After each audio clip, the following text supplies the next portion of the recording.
The battle for touring tyre supremacy is on. Michelin's all-new Primacy 5 takes on the reigning champion, Continental PremiumContact 7. Is the throne about to change hands? Let's find out. Throughout this comparison, you see performance metrics represented in percentages, with the Continental PremiumContact 7 set as the reference point at 100%. These results are sourced from the 2025 After-Blooded Summer Tyre Test. In the wet, Michelin draws first blood. The Primacy 5 stops 0.4 meters shorter. That's a 1% gain in wet braking. But when it comes to wet handling, Continental strikes back, lapping 1.9 seconds faster around the track, translating to a 2% gain.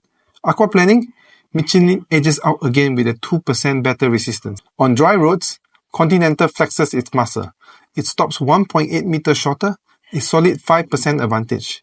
And in subjective dry handling, it scores a perfect 10, leaving Michelin slightly behind with a 9, giving Continental a 5% advantage. Now, this is where Michelin makes a big play.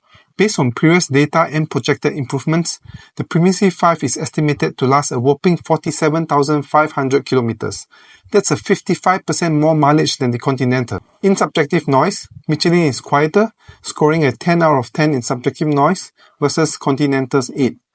With a 4% lower rolling resistance, Michelin also helps you save fuel too. But this comes at a cost. The Primacy 5 is approximately 27% more expensive than the PremiumContact 7. So, which tyre should you choose? The Continental PremiumContact 7 is still the king for dynamic drivers, great dry grip and responsive handling. On the other hand, if you are after comfort, longevity and efficiency, the Michelin Primacy 5 is a game changer, even if it costs a bit more. Either way, you're getting top tier performance. Thanks for watching and don't forget to subscribe.